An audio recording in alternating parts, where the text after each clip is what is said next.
महेंद्र दळवी आपल्या सोबत आहे. सचिन अहिर यांनी अधिकृतरित्या आता शिवसेनेतून विधान परिषद उपसभापतीचा फॉर्म भरलेला आहे. आपण त्यांच्याशी बातचीत करणार आहोत. ऑपरेशन टायगर सक्रिय सर्जरी झाली म्हणा.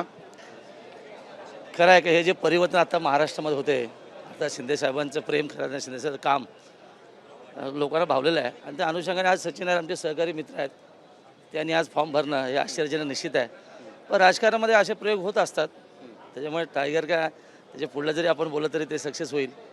नाही, पण हा तर सरप्राईज होता. म्हणजे कुणालाच माहीत नव्हतं की अशा पद्धतीचं ऑपरेशन होईल आणि सगळ्यांना सरप्राईज मिळेल.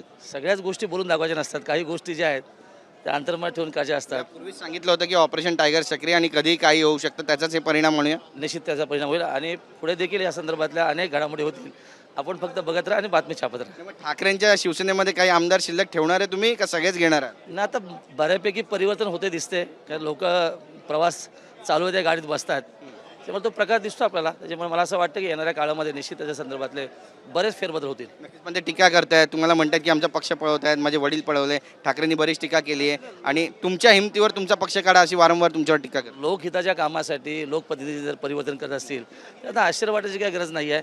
परिवर्तन ही काळाची गरज आहे, ते ओळखून कदाचित सचिन अहिरने हा निर्णय घेतला असावा.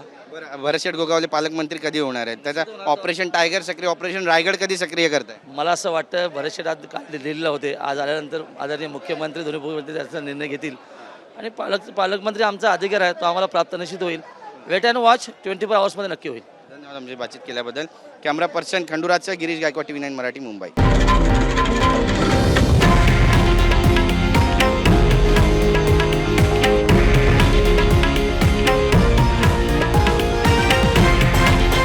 हे आहे देशातील नंबर 1 न्यूज नेटवर्क आणि आपण पाहत आहात TV9 मराठी, एकमेव.